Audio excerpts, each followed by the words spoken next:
السلام عليكم ورحمة الله وبركاته. إن الحمد لله نحمده ونستعينه ونستغفره ونعوذ بالله من شرور أنفسنا ومن سيئات أعمالنا. من يهده الله فلا مضل له ومن يضلل فلا هادي له. وأشهد أن لا إله إلا الله وحده لا شريك له وأشهد أن محمدا عبده ورسوله صلى الله تعالى عليه وعلى آله وصحبه وسلم تسليما كثيرا. أما بعد، فقد قال الإمام البخاري رحمه الله تعالى: باب قصة البيعة والاتفاق على عثمان بن عفان رضي الله تعالى عنه. قال حدثنا موسى بن إسماعيل قال حدثنا أبو عوانة عن حسين عن عمرو بن ميمون قال رأيت عمر بن الخطاب رضي الله عنه قبل أن يصاب بأيام بالمدينة ووقف على حذيفة بن اليمان وعثمان بن حنيف قال: كيف فعلتما أتخافان أن تكون قد حملتما الأرض ما لا تطيق إلى آخر الحديث। সম্মানিত ভাতৃমণ্ডলী, আল্লাহ রাব্বুল আলামিনের প্রশংসা, প্রিয় নবী সাল্লাল্লাহু আলাইহি সাল্লামের উপর সালাতু সালামের পর আজ বুধবার 17 জামাদার সানি 1446 হিজরি মোতাবেক 18 ডিসেম্বর 2024 আমাদের ধারাবাহিক আলোচনা সহিহুল বুখারীর ফাজাইলে সাহাবায়ে কেরামদের ফজিলত পর্ব নম্বর 6। আজকে একটি অধ্যায় এবং একটি শুধু হাদিস রয়েছে আমাদের সামনে, খুব লম্বা হাদিস। বলছেন ইমাম বুখারী রাহিমাহুল্লাহ এই অধ্যায়ে বাবু কিসসাতিল বাইআতি ওয়াল ইত্তিফাক আলা উসমান ইবনে আফফান রাদিয়াল্লাহু তাআলা আনহু। 8 নম্বর অধ্যায়, ফাজাইলে সাহাবার 8 নম্বর অধ্যায় সহিহ বুখারীর। বিষয় হচ্ছে, বলছেন এই অধ্যায় হচ্ছে বায়াতের ঘটনা সম্পর্কে। বায়াত মানে খেলাফতের বায়াত, খলিফা নির্বাচনের বায়াত বা শপথের ঘটনা সম্পর্কে। ওয়াল ইত্তেফাক আলা উসমান, কার খেলাফত? উসমান রাদিয়াল্লাহু তাআলা আনহুর খেলাফত। কারণ ওমর রাদিয়াল্লাহু তাআলা আনহু ফাজাইল নিয়ে আলোচনা হয়ে গেছে, তো ওমরের পর কে খলিফা হবেন? ওসমান রাদিয়াল্লাহু তাআলা আনহু।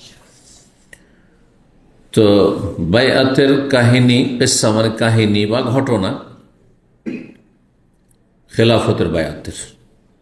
এবং বলছেন ওয়াল ইত্তেফাক আলা উসমান আফফান, ওসমান বিন আফফান রাদিয়াল্লাহু তাআলা আনহুর খেলাফতের ওপর, খলিফা নির্বাচনের ওপর ঐক্যমত, সাহাবায়ে কেরামদের ঐক্যমত। এ হচ্ছে বিষয়।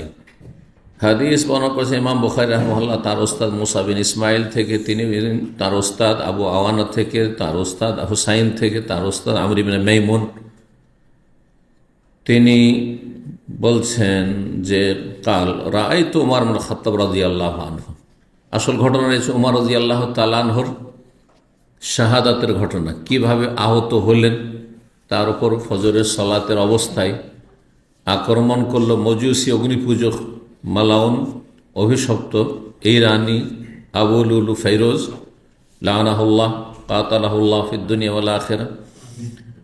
এবং তিনি কিভাবে শহীদ হলেন আর তারপরে কিভাবে তারপরে খলিফা নির্বাচিত হলেন ওসমান রাদিয়াল্লাহু তাআলা আনহু। এ হচ্ছে আজকের। এবং তার ইন্তেকালের পূর্ব মুহূর্তে তার গুরুত্বপূর্ণ যে উপদেশগুলি, যা সকল স্তরের দেশবাসীকে শামিল, সকল স্তরের দেশবাসী, মুহাজিরিন, আনসার, সাহাবায়ে কেরামগণ, এছাড়া অন্যান্যরা, এমনকি অমুসলিমদের হকের ক্ষেত্রে অত্যন্ত গুরুত্বপূর্ণ তার উপদেশ বা ওসিয়তগুলি রয়েছে শেষ দিকে। বলছেন আমর ইবনে মাইমুন রাদিয়াল্লাহু তাআলা আনহু, রাআইতু উমর বিন খাত্তাব রাদিয়াল্লাহু আনহু, আমি উমর বিন খাত্তাব রাদিয়াল্লাহু তাআলা আনহুকে দেখেছি কাবলা ইউসাবা বিআইয়ামিন, তার আহত হওয়ার কয়েকদিন পূর্বে, তার আহত হওয়ার বা আক্রান্ত হওয়ার কয়েকদিন পূর্বে। কোথায়? বিল মদিনাতে, মদিনায়। কি দেখেছেন? বলছেন যে হুযায়ফা বিনুল ইয়ামান, একজন সাহাবী, প্রসিদ্ধ প্রখ্যাত সাহাবী, আর উসমান বিন হুনাইফ, এই দুইজন সাহাবীর সামনে দাঁড়ালেন তিনি। ওয়াকাফা আলা হুযায়ফা বিনুল ইয়ামান, তিনি দাঁড়ালেন হুযায়ফার সামনে এবং উসমান বিন হুনাইফের সামনে। উসমান বিন হুনাইফ আনসারী, রাদিয়াল্লাহু তাআলা এই দুইজনের সামনে দাঁড়িয়ে তাদেরকে কিছু কথা সম্বোধন করলেন। এই দুইজনকে কেন সম্বোধন করলেন? কারণ এই দুইজনকে দায়িত্ব দেওয়া ছিল এরাক যখন মুসলিমদের হাতে আসলো। এরাক ইরান সব অগ্নিপূজক ছিল। ইরাকের লোকেরাও কি ছিল? অগ্নিপূজক ছিল। এবং ইরাকের ভাষাও ফার্সি ছিল। এই জন্য দেখা যায় ইমাম আবু হানিফা রাহিমাহুল্লাহর মাতৃভাষা কি? উনি তো ইরানের লোক না, কোথাকার লোক? ইরাকের লোক। ইরাকের লোক, কিন্তু আল্লাহর রহমতে ইরাকের তারপরে অধিবাসী আরবি ভাষাভাষী হয়ে যায়। আরবি ভাষার প্রভাব সেখানে বিস্তার লাভ করে, যার ফলে ফার্সি ভাষা তখন সংকুচিত হয়ে বর্তমান ইরানে সংকুচিত হয়ে যায়। কিন্তু আসলে বৃহৎ যে পারস্য সাম্রাজ্য ছিল তাতে সামিল ছিল ইরাক, এবং সেখানকার মাতৃভাষা ফার্সি ছিল একসময়। তো এই দুইজনকে উমর রাদিয়াল্লাহু তাআলা আনহুর জামানায় যখন ইরাক কে বিজয় হইল মুসলিমদের, মানে ইরাক খলিফাতুল মুসলিমিনের হাতে আসলো এবং সামদেশ বিজয় হলো, তখন এই দেশগুলি মাপার, এই দেশের আয়তন, জমি জায়গা, এগুলি মাপের দায়িত্ব দিয়েছিলেন। মাসাহাতুল আরদ, জমি মাপা, যেটা আমার দেশে কারা করে? আমিন বলা হয়। ওদের কি বলা হয়? আমিন। আরবি ভাষা কিন্তু আমিন। আমিন মানে বিশ্বাস। তোকে বিশ্বাস করছেন, যেভাবে মেপে দিয়েছে ওইভাবে বিশ্বাস করে নিচ্ছেন, ঠিক না? ওই জন্য আমিন শব্দটি কিন্তু আরবি শব্দ। আগের জমি জায়গা সংক্রান্ত যতগুলি পরিভাষা ছিল সব কিন্তু আরবি ছিল। এইরকম আদালতের, আদালত শব্দটি, আদালত মানে কি? আদাল মানে এই সুবিচার, যেখানে ইনসাফ পাওয়া যায়, সুবিচার পাওয়া যায়। উকিল মানে যে দায়িত্বশীল একজনের পক্ষ থেকে, আপনি পারছেন না সেন উকিল ধরছেন। হাকিম মানে বিচারক, সব আরবি শব্দ। তো এই দুজনকে দায়িত্ব দেওয়া হয়েছিল। কেন? কারণ দেশের মাপের প্রয়োজন রয়েছে, তারপর দেশে কত জমি জায়গা রয়েছে, ওই এলাকার সবাই তো আর মুসলিম হয়ে যায়নি, অধিকাংশই অমুসলিম হয়ে আছে। কারণ ইসলামে জোর জবরদস্তি নেই, স্বেচ্ছায় যদি ইসলাম গ্রহণ না করে। দেশ বিজয় হয়েছে কিন্তু তাদের ধর্মীয় স্বাধীনতা আছে, লা ইকরাহা ফিদ্দিন। সুতরাং তার অমুসলিম যদি থেকে যায় তাহলে শরীয়তের বিধান হচ্ছে মুসলিম দেশে বাস করলে জিজিয়া দিতে হবে মাথা প্রতি, মাথা প্রতি। একমাত্র বিশেষ শ্রেণীর মানুষ, একেবারে বৃদ্ধ, নারী, অচল, এদের হয়তো নেই, যাদের আয় উপার্জন নাই, তাদের ভিন্ন বিষয়, কিন্তু মাথা প্রতি জিজিয়া। আর জমি জায়গা যে ভোগ করবে দেশের অমুসলিমরা, তো সেই জমি জায়গা থেকে কিছু দেবে না। মুসলিমদের জমি জায়গা থেকে ফসল এলে মুসলিমরা কি দেয়? ওসরও দেয়, যাকাত, ওসর দিতে হয়। কিন্তু অমুসলিমরা মুসলিম দেশের জমি জায়গা ভোগ করবে আর ফসল সেখান থেকে উৎপন্ন করবে, কিছু দেবে না। তখন শরীয়তে আর একটি বিধান হচ্ছে খারাজ, মানে কর, জমির কর। এটা জমির কর দেওয়া, খারাজ যেটা আরবিতে বলা হয়। আর আরেকটি হচ্ছে জিজিয়া, যেটা মাথা প্রতি বাৎসরিক সামান্য অল্প কিছু থাকে সেটা। সেগুলি বিস্তারিত জানার কোনো প্রয়োজন নেই, কারণ সেগুলির এখন বাস্তবায়ন নেই। যখন মুসলিম জাতি সেইভাবে শক্তিশালী হবে, আর ইসলামী বিধানের বাস্তবায়ন হবে, তখন সেই মাসাইলগুলোর প্রয়োজন পড়বে, তখন ফতুয়া জনগণ জিজ্ঞেস করবেন, তখন আলেমরা সেসব ফতুয়া বয়ান করবেন। আর দর্শে আলোচনা করে লাভ আছে? এখন আলোচনা করে লাভ আছে? কোনো লাভ নেই। সুতরাং সংক্ষেপে এতটা জানা যথেষ্ট যে অমুসলিমদের জমি জায়গা যেগুলো মুসলিম দেশে ভোগ করছে, সেগুলোতে ইসলামিক স্টেট যদি হয়, সেখানে ইসলামের আইন থাকে, তাহলে সেখান থেকে তারা কি দিবে? খারাজ দিবে, মানে কর দেবে, সেখানে জমির কর। যেমন আজকাল জমির খাজনা দিচ্ছে, কিন্তু খাজনা সরকারকে দিচ্ছে, ইসলামকে কি দিচ্ছে? ঠিক কিনা? আর মাথা প্রতি কি দেবে? জিজিয়া দিবে, যেটা বলা হয়েছে কোরআনে কারিমে সূরা তাওবাতে জিজিয়ার কথা রয়েছে, হাত্তা ইউতুল জিজিয়াতা আন ইয়াদিন ওয়া হুম সাগিরুন।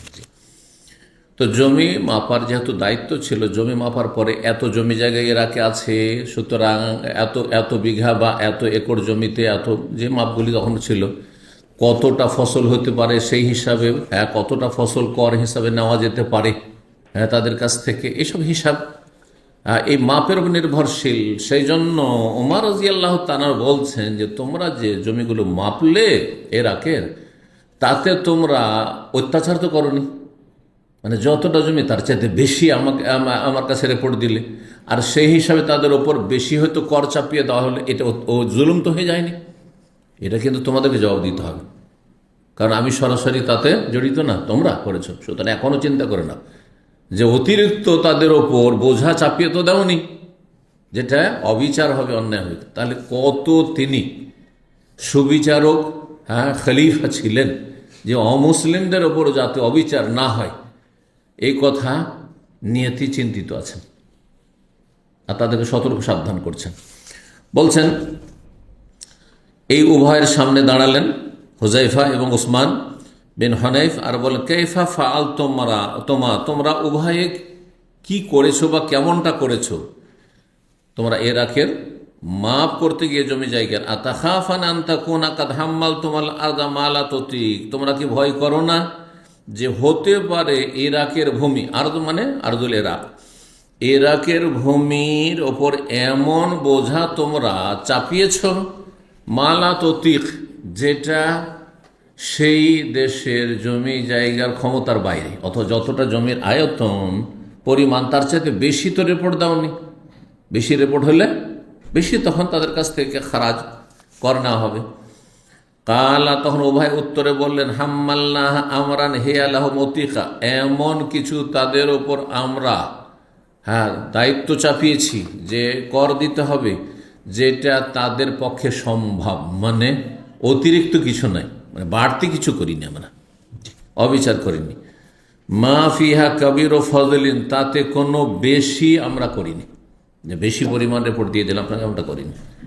আবার বলছেন ওমর রাদিয়াল্লাহু তাআলা, অনজোরা, ভালো করে চিন্তা করে দেখো, ভালো করে একটু চিন্তা করে দেখো, আনতাকুনা হাম্মাল তোমাল আরদা মা লা তুতিক, যে তোমরা ইরাকের ভূমির ওপর এমন দায় দায়িত্ব না চাপিয়ে দিয়ে থাকো যা সেই দেশের অধিবাসী বা অমুসলিমদের পক্ষে কষ্টকর, সম্ভব নয়, হ্যাঁ, তাদের জন্য কষ্টের বিষয় না হয়ে যায়। কাল বর্ণনাকারী বলছেন আমরি মাইমুন কালা, উভয় উত্তর দিলেন না, আমরা এরকম কাজ করিনি, আমরা অতিরিক্ত কিছু বোঝা চাপাইনি।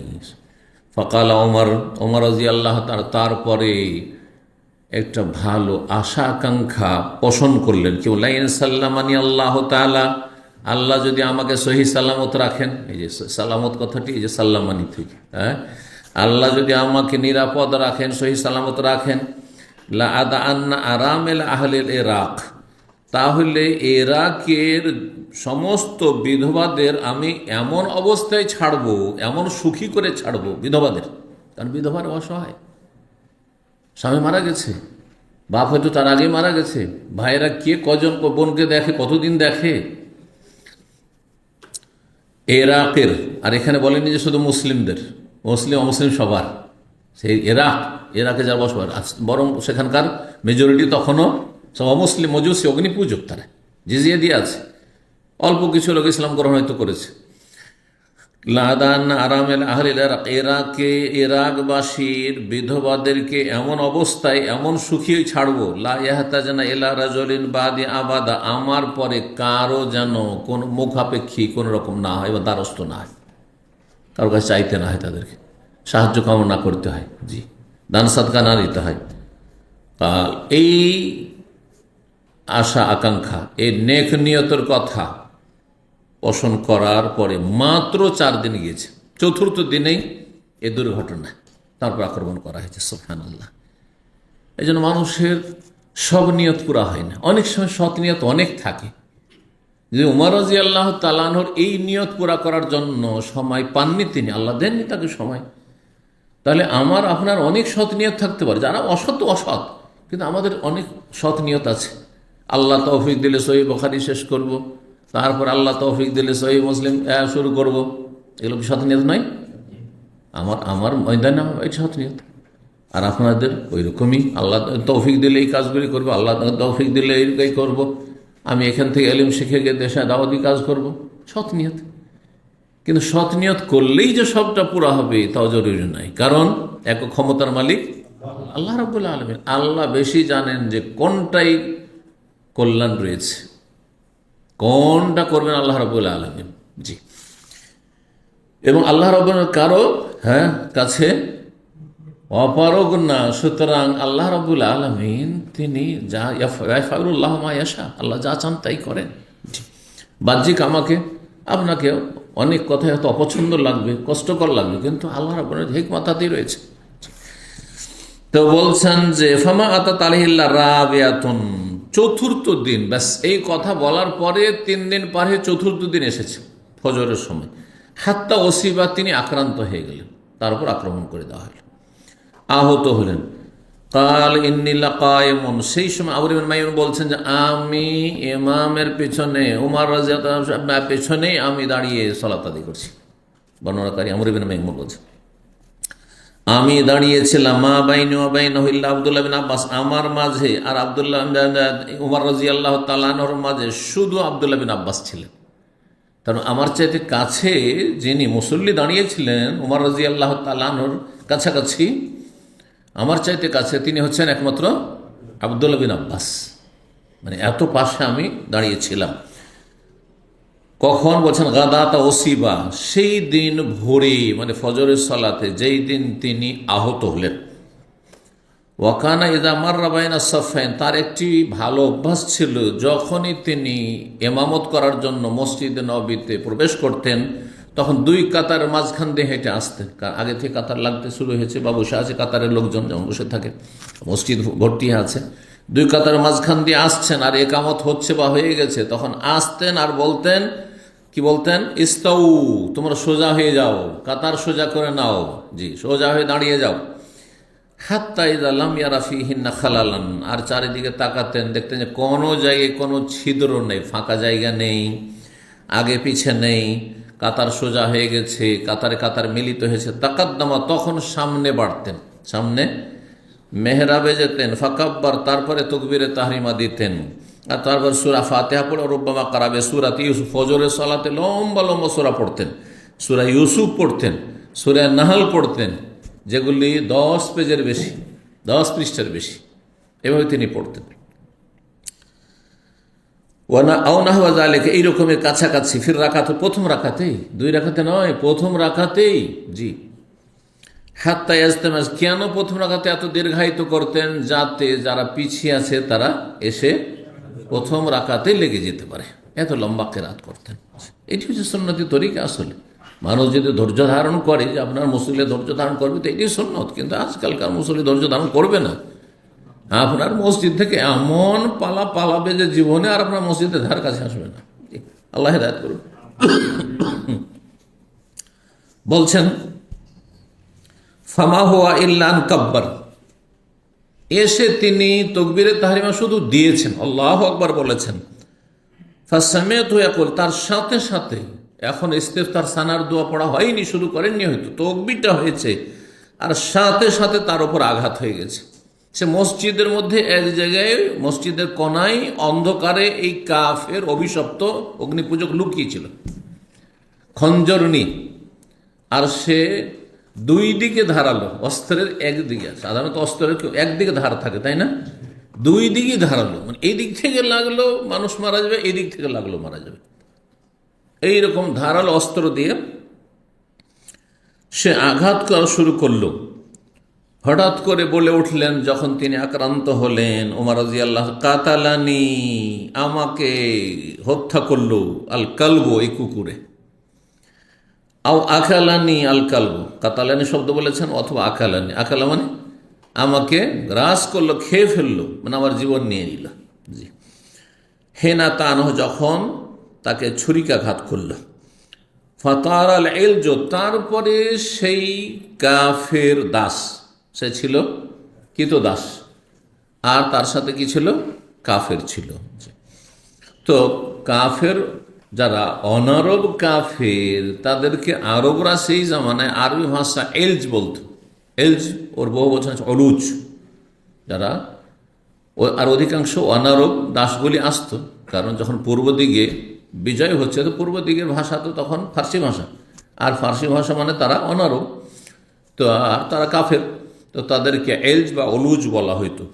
এই অনারব কাফের কৃতদাস, আর ইজ বলা হয় চাকরকে।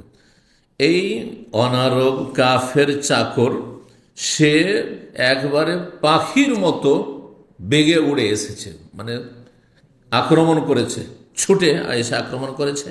আর আক্রমণ করার পরে সে নিজেকে বাঁচাবার জন্য, আত্মরক্ষার জন্য সে পাখির মতো উড়েছে। কিন্তু শুধু এমনি না, বেসিককে নিন চারিদিকে শুধু, আর আমার কেউ আক্রমণ করতে পারে, সুতরাং সে ডানে বামে যারা কাতারে আছে সবকে মারছে, এভাবে আঘাত করছে। শুধু ওমরকে নয়, রাদিয়াল্লাহু তাআলা আজমাইন। বেসিককিন, সিকিন মানে ছুরি দ্বারা, যা তার ফাইনে, যেই ছুরি ছিল দুই দিক ধারালো, তার মানে এক কিনারা, তার ফাইন মানে দুই কিনারায় ধারালো, দুদিকে ধারালো ছিল।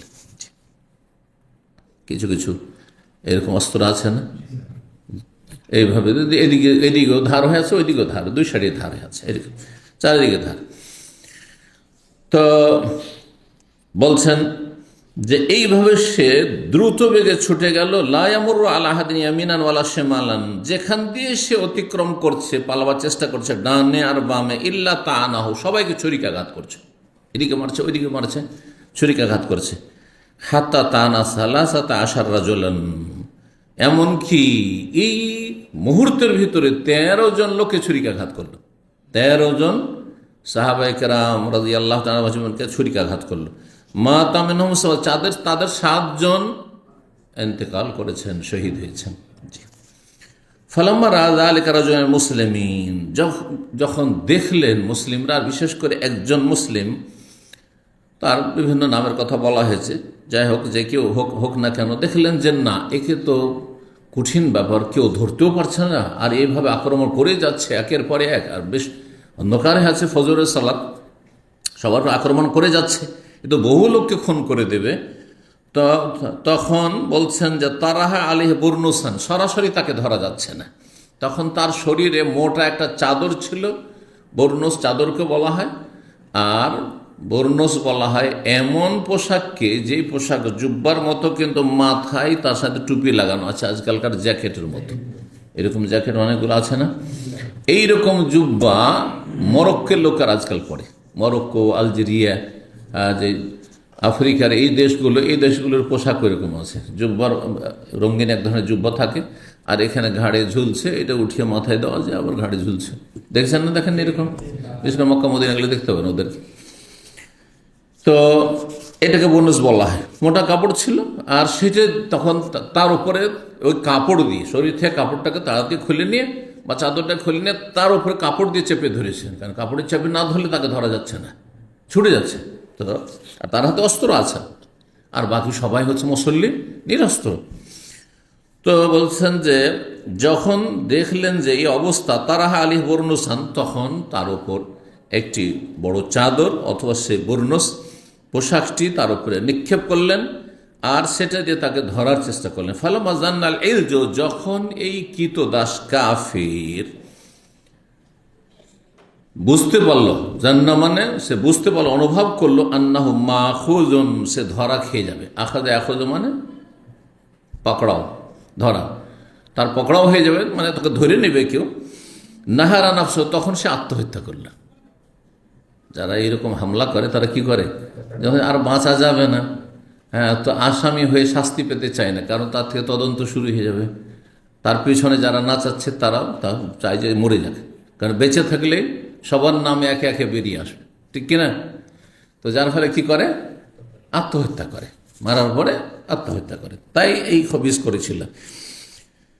ও তানাওয়াল ওমর ইয়াদা আব্দুর রহমান ইবনে আওফ, ওমর রাদিয়াল্লাহু তাআলা আনহু যখন এইভাবে আহত হলেন, তখন তিনি দেখলেন যে আমি আর তো তেলাওয়াত করতে পারবো না, দাঁড়াতে পারছি না। তখন আব্দুর রহমান ইবনে আওফ রাদিয়াল্লাহু তাআলা আনহু, যে 10 জন জান্নাতের সুসংবাদ প্রাপ্ত সাহাবায়ে কেরাম, যে আশরে মুবাশশারা, তাদের অন্যতম আব্দুর রহমান ইবনে আওফ, তার হাতটা ধরে একটু এগিয়ে দিলেন, কাছেই ছিলেন তিনি, এবং তিনি সাহাবায়ে কেরামদের সিনিয়র ছিলেন। তার হাতটা ধরে এগিয়ে দিলেন, ফাকাদ্দাম, আর আগে বাড়িয়ে দিলেন যে তুমি ইমামতি করো, তুমি ইমামতি করো। ফামাইয়ালি ওমারা ফাকাদ রাআল্লাযী আরা, ওমর ইবনে মাইন বলছেন যে ওমর রাদিয়াল্লাহু তাআলা আনহু কাছাকাছি যারা ছিল তারা আমার মতোই দেখতে পেয়েছে আসল ঘটনা, তারা প্রত্যক্ষদর্শী। কিন্তু যারা দূরে আছে ডানে বামে, তারাও কিছু বুঝতে পারেনি যে হইলটা কি, ঘটনা কি। আর পেছনের কাতারগুলিতে যারা আছে তারাও কিছু টের পাচ্ছে না। বলছেন ওয়াম্মা নওয়াহিল মসজিদ, মসজিদের চারপাশের লোকেরা ফাইন্নাহু লা ইয়াদরুন, তারা বুঝতে পারছে না যে হইল উঠে গিয়ে হঠাৎ করে আল্লাহু আকবার বললেন আর তারপরে কোনো সাড়া শব্দ, তেলাওয়াত নেই। হ্যাঁ, আবার আব্দুর রহমান আউফের আওয়াজ শুনছি। গায়রা আন্নাহুম কাদ ফাকাদু সাওতা ওমর, এতটা শুধু পেছনের কাতার বা ডানে বামের লোকেরা বুঝতে পারলেন যে ওমর রাদিয়াল্লাহু তাআলা আনহুর আর কণ্ঠস্বর শুনতে পাচ্ছি না, ওনার আওয়াজ আর শুনতে পাচ্ছি না।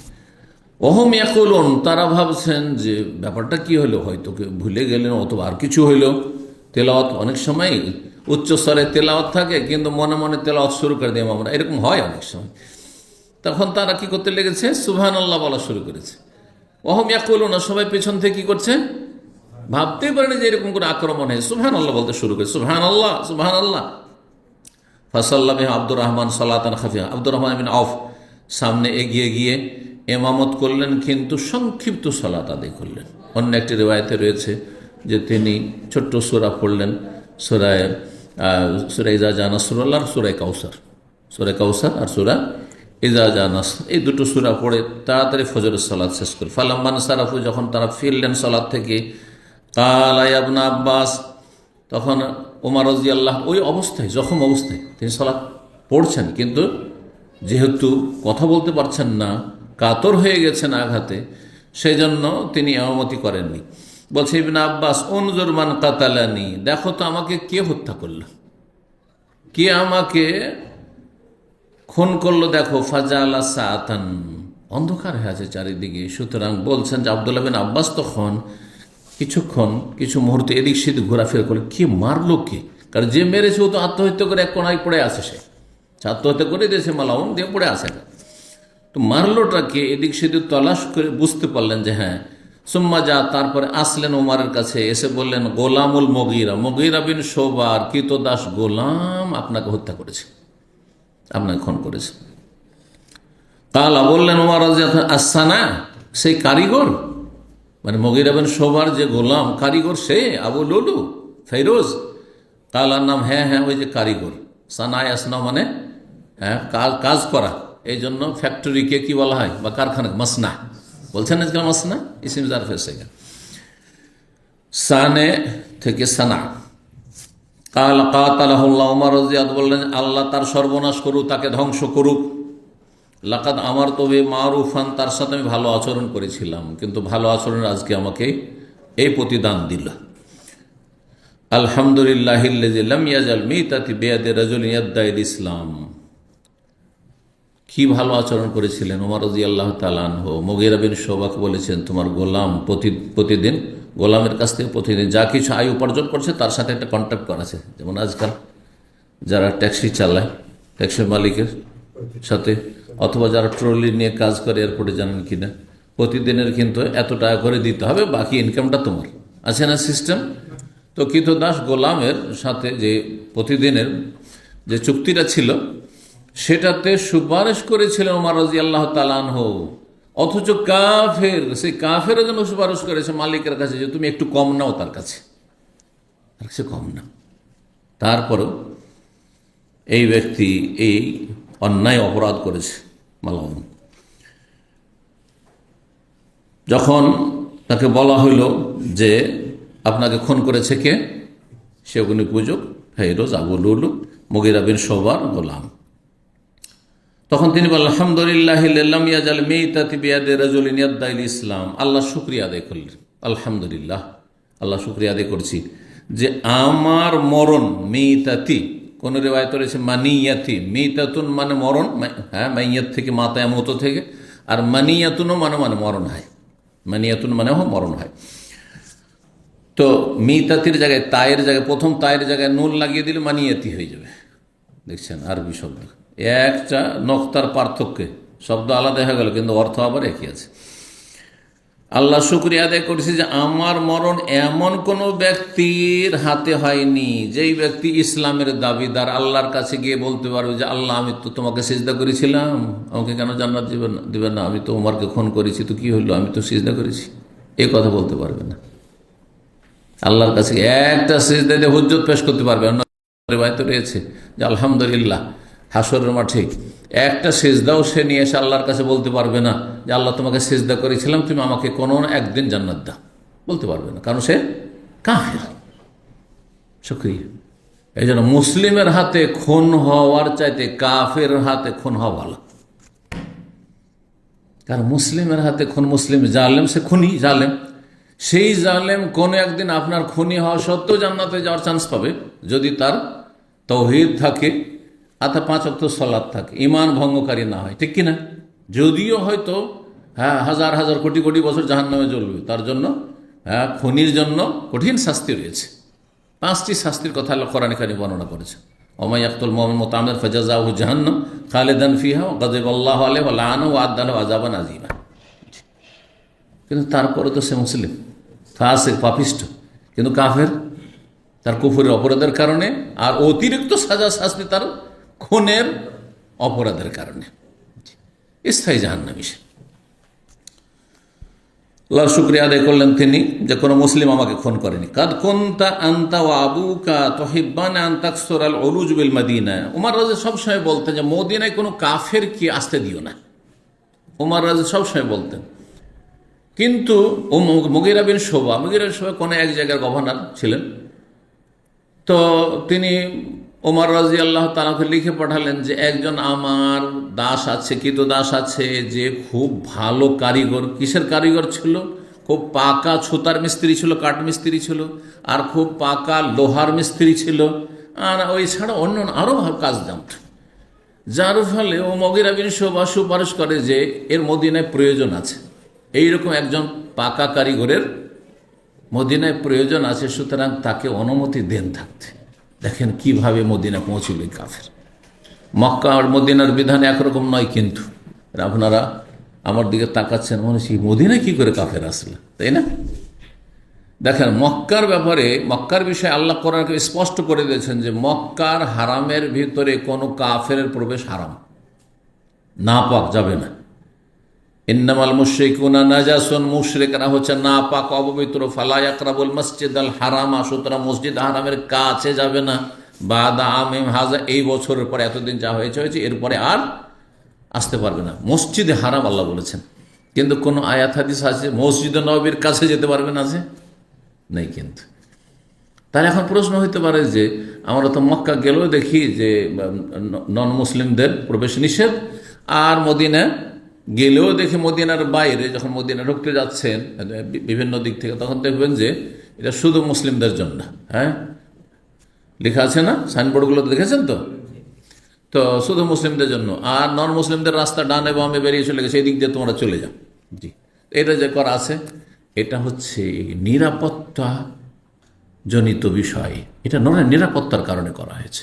কিন্তু শারআন প্রয়োজন যদি হয়, যদিও ভালো যে মদিনার মতো মোবারক জায়গায় কোনো কাফের যেন প্রবেশ না করে, এটাই ভালো। কিন্তু যদি প্রয়োজন হয় তাহলে মদিনার হারামে, মদিনায় কোনো কাফের প্রবেশ করতে পারে, করাতে পারে। কিন্তু প্রয়োজন হইলেও মক্কায় কোনো কাফেরকে প্রবেশ করানো যাবে না। ধরেন কোনো একটা কাজের জন্য প্রয়োজন, আর ভালো একজন কারিগর আছে, হ্যাঁ, ভালো একজন এই রকমের ইঞ্জিনিয়ার আছে, অথবা কোনো একটা সাবজেক্টের পারদর্শী মাহের আছে, সে অমুসলিম, আপনি বিকল্প খুঁজেন, মুসলিম খুঁজে নিয়েছেন, মুসলিম খুঁজে নিয়েছেন। এই জন্য আমরা দেখেছি একসময় যখন মসজিদে নববী আর মসজিদে হারামের মানে বিশাল আকারে বাদশাহ ফাহাদ রাহিমাহুল্লাহর যুগে আর নির্মাণ কাজ চলতো, যে মসজিদ এখন দেখছেন সেটা তো ছিল না, আজকে 30-35 বছর আগে, তখন তো একেবারে ছোট ছিল তখন মসজিদ। তো সেখানে বড় বড় যারা ভালো আপনার ইঞ্জিনিয়ার অথবা যারা টেকনিশিয়ান, তারা সব তুরস্কের হইতো, অথবা অন্য কোনো মুসলিম দেশের হইতো, কোনো অমুসলিম হইতো না, আর এখনও নেই। তো মক্কা মদিনায় যে কথাটি বলতেছে, মক্কা মদিনার বিধানে পার্থক্য রয়েছে। মক্কা মদিনার বিধানে শরীয়তে পার্থক্য। মদিনায় প্রয়োজনে অমুসলিম প্রবেশ জায়েজ, কিন্তু মক্কায় প্রয়োজনে মুসলিম চলবে না। হ্যাঁ, মুসলিম দিয়েই কাজ নিতে হবে, তলাশ করতে হবে আপনাকে। তো যাই হোক, হাদিসে গিয়ে যাই। তো ওমর রাদিয়াল্লাহু আনহু সবসময় নিষেধ করতেন যে এই কাফেরদেরকে মদিনায় ঢোকায় না, তোমাদের কাফের দাসগুলিকে তোমাদের দুনিয়ার গরজে মদিনায় আসে না। কিন্তু কিছু লোক আছে যারা নিজের সুবিধায়, আমাদের বেনিফিট, আমাদের লাভ, হ্যাঁ হ্যাঁ এই ভালো কাজ করছে ইত্যাদি ইত্যাদি, ভালো কাজ জানে, এইসব অজুহাত সব জায়গায় ছিল, কম আর বেশি। তো কিছু লোক এই কাজ করেছে, যার ক্ষতি এটা, কারণ দূরে থাকলে তো এইভাবে আক্রমণ করার সুযোগ পেত না, হ্যাঁ সহজে। তো যাই হোক, আল্লাহর পক্ষ থেকে সেটাই ফয়সালা ছিল। বলছেন তিনি তখন ইবনে আব্বাসকে, যে কাদ কুনতা আনতা, তুমি ও আবুকা, তোমার বাবা আব্বাস, আব্বাস রাদিয়াল্লাহু রাসূলুল্লাহ চাচার অনেক অমুসলিম কাফের কৃতদাস ছিল, আর তাদের অধিকাংশ সব কাফের, অধিকাংশ কাফের, অল্প কিছু ইসলাম গ্রহণ করে। কারণ কৃতদাস হয় কখন? কাফের হয়ে বন্দী হয় তখন না কৃতদাস হয়। তো তারা কাফের হয়েছিল। তুমি আর তোমার বাবা সব সময় পছন্দ করেছো যে আন্তাকসুরাল উলুজ বিল মদিনা, মদিনায় সব কাফের কৃতদাস সে সংখ্যা বৃদ্ধি হোক, তোমরাই তো বেশি করেছো এইখানে। জি। ওয়াকানুল আব্বাস আকসারহুম রাকিকান, আব্বাস রাদিয়াল্লাহু তাআলা আনহু, নবী সাল্লাল্লাহু আলাইহি ওয়াসাল্লামের চাচাই আব্দুল্লাহর বাবা, আর তার অনেক সংখ্যায় কি ছিল? কৃতদাস ছিল। ফাকালা, তখন আব্দুল্লাহ বিন আব্বাস বললেন, ইনশেতা, আপনি যদি চান, ফালতো, তাহলে আমি এগুলো সবকে হত্যা করে দিচ্ছি। যেসব কাফের কৃতদাস আছে, কাফের মদিনায় বসবাস করছে, আপনি যদি হুকুম দেন তো হত্যা করে দিচ্ছি। আমার বাবার দাসগুলোকে হত্যা করে দিচ্ছি আমি, আপনি খলিফাতুল মুসলিমিন, হুকুম করতে পারেন। ইনশেতা কাতাল, আপনি যদি চান তো তাদের হত্যা করছি। তাহলে কাজাবতা, তুমি ভুল বলছো। কাজাবতা মানে তুমি মিথ্যা বলছো। আরবরা কখনো কখনো কাজাবতা, মিথ্যা কথাটি কিসের ক্ষেত্রে বলে? অবাস্তব কথা। দেখেন, আপনি মিথ্যা বলছেন, এই কথা, মিথ্যা শব্দটি বললে আমরা সবাই রাগ করব। মিথ্যা বলছেন, তারপর যদি বলি আপনি মিথ্যাবাদী, তবুও রাগ করবেন। কিন্তু যদি বলি আপনি অবাস্তব কথা বলছেন, কথা কিন্তু একটাই। অবাস্তব মানে কি? আপনার আসলে ঠিক না, হ্যাঁ আপনি ভুল বলছেন, ভুল না বলে আপনি অবাস্তব কথা বলছেন। কথা ভাষাই দেখেন, একই কথা বলছেন কিন্তু ভাষা মার্জিত হওয়ার কারণে আঘাত লাগলো না। তো কাজাবতা মানে তুমি, আরবরা বলতেন তুমি কি বলছো, অবাস্তব কথা বলছে, এটা চলবে না, এটা হবে না। বা এখন বলছো, তোমরা ঢুকিয়ে দিয়ে তাদের অধিকাংশ ইসলাম, মদিনা আসার পরে অধিকাংশ ইসলাম গ্রহণ করছে। ইসলাম গ্রহণ করলে কি হবে? এরা কৃতদাস, সুতরাং তাদের অন্তরে কিছু বিদ্বেষ থেকেও যেতে পারে। আর তাদের ইমান ওই রকম ইমান নয়, কারণ তারা ওইভাবে এলেম শেখার সুযোগ পায় না, কারণ এরা মালিকের কাজে এত ব্যস্ত যে শেখার সুযোগও পায় না।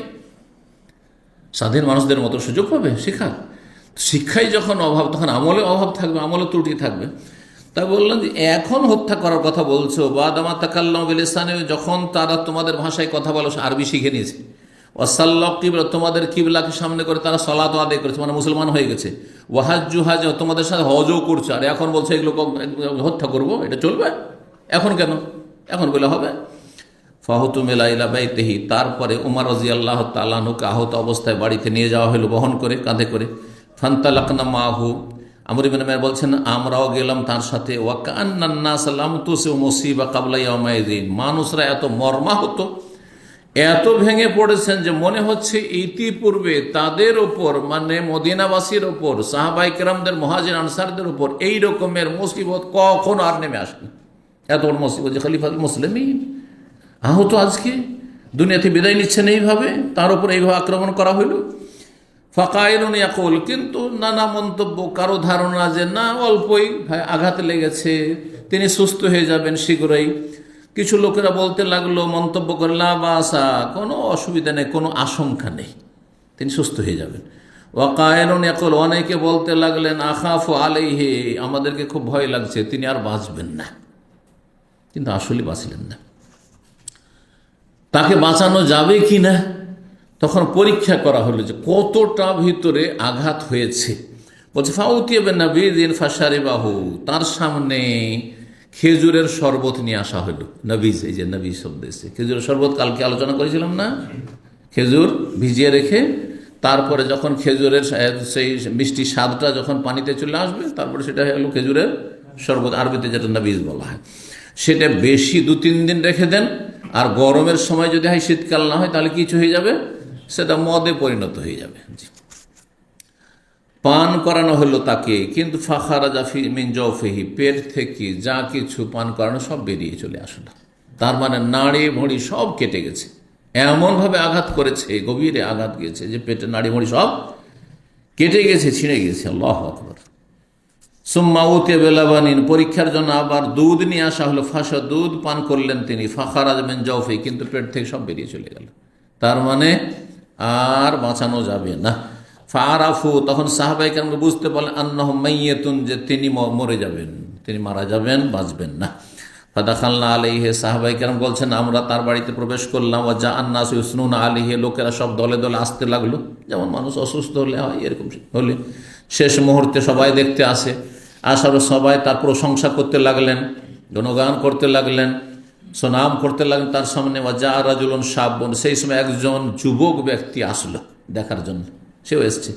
ফাকালা, এসে সেই যুবক বলছে আবশির ইয়া আমিরাল মুমিনিন, হে আমিরুল মুমিনিন, আপনি সুসংবাদ নিন, আপনার জন্য সুসংবাদ জান্নাতের, আপনার কোনো চিন্তা নেই, বাঁচলেও চিন্তা নেই, চলে গেলেও কোনো চিন্তা নেই।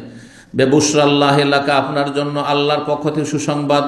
মিন সোহবতে রাসূলিল্লাহ সাল্লাল্লাহু আলাইহি ওয়াসাল্লাম, আপনি রাসূলুল্লাহ সাল্লাল্লাহু আলাইহি ওয়াসাল্লামের সাহচর্য পেয়েছেন, আপনি সঙ্গী হয়েছেন ঘনিষ্ঠ। ওয়া কাদামিন ফিল ইসলাম, এবং আপনি ইসলামের প্রথম যুগেই ইসলামে দীক্ষিত হয়েছেন বা ইসলাম গ্রহণ করেছেন, প্রথম যুগে ইসলাম গ্রহণ করেছেন। কাদাম থেকে কাদিম, কাদিম মানে প্রাচীন, আপনার ইসলাম হচ্ছে প্রাচীন, প্রথম যুগে ইসলাম গ্রহণ করেছেন। মা কাদ আলেমতা, সেটা আপনার জানাই রয়েছে। সুম্মা উল্লিতা, তারপরে আপনাকে আমিরুল মুমিনিন খলিফা বানানো হয়েছে। ফাদালতা, আপনি সুবিচার করেছেন, কারো উপরে অবিচার করেননি। সুম্মা শাহাদা, তারপরে শেষখানে শাহাদাতের মর্যাদাও পেলেন। এর চাইতে আর সৌভাগ্য কি হতে পারে? যা কিছুই করেছেন সবই ভালো, শুরু থেকে শেষ পর্যন্ত সবই ভালো। কালা, এসব সুনাম আর প্রশংসা শুনে ফুলে গেলেন। না না না, আমরা হইলে এত সুনাম আমার, তাহলে আমি কত না ভালো মানুষ, ঠিক না? কিন্তু তিনি বলছেন শোনেন, কত বিনয়ী ছিলেন। ওদের তো আমি নিজের জন্য পছন্দ করি আন্না যালিকা কাফাহ, যা কিছু আমি করেছি তোমরা বললে, এইটা যেন সমান সমান হয়ে যায়, গুনহার বোঝাও বেশি না হয়ে যায়, আর আমি নেকিও বেশি চাই না, সমান সমান হয়ে যদি কাফারা হয়, আল্লাহ আমাকে মাফ করে দেন, যে তোমাকে ধরবো না আর কিছু দিবও না তোমাকে, তাতেই যথেষ্ট আমার। লা আলাইয়া ওয়ালা আলাইয়া, আমার ওপর কোনো রকমের আযাব শাস্তি যেন না হয়। ওয়ালা আলাইয়া, আর আমি কোনো কিছু চাইও না আল্লাহর কাছে, যেন সমান সমান হয়ে আল্লাহ আমাকে মাফ করে দেন, আল্লাহ আমাকে রেহাই দিয়ে দেন, এতটাই চাই। ফালাম আদবারা, ওই যুবকটি এসব কথা বলার পরে যখন চলে গেল, দেখছেন তিনি ওই অবস্থায়, সিরিয়াস অবস্থায়, একবারে শেষ মুহূর্ত, কোন রকম কষ্টে হয়তো দু একটি কথা বলতে পারছেন। এজার হই আমাসুল আরদা, দেখছেন যে তার লুঙ্গি যেটা, সেটা জমিনে ঘষটাচ্ছে, সে টাকনার নিচে কাপড় পরে আছে। কালা, ওই অবস্থায় বলছেন রুদ্দু আলাইয়াল গোলাম, এই ছেলেটিকে আমার কাছে ফিরিয়ে নিয়ে আসুন। চলে যাচ্ছেন, আওয়াজ অত দূর যাবে না, দুর্বল ক্ষীণ হয়ে পড়েছেন। বলছে বাচ্চাটিকে আমার কাছে নিয়ে আসুন, ছেলেটাকে নিয়ে আসুন। গোলাম বালক, এমনই যে খুব একবারে সাবালক মানুষ, খুব বড় মানুষ। কালা এমন আখি, হে ভাতিজা, নিজের ভাতিজা নয়, ভাতিজা আদর করে, যেমন আমরা বলি বাবা, ছোটদেরকে কি বলি, বাবা, ছেলে ইত্যাদি। ভাতিজা, ইরফা সওবাকা, তোমার কাপড়টি একটু উঠিয়ে পড়ো। ফাইন আনকালে সব, এতে তোমার কাপড়টি অধিক পরিষ্কার পরিচ্ছন্ন থাকবে।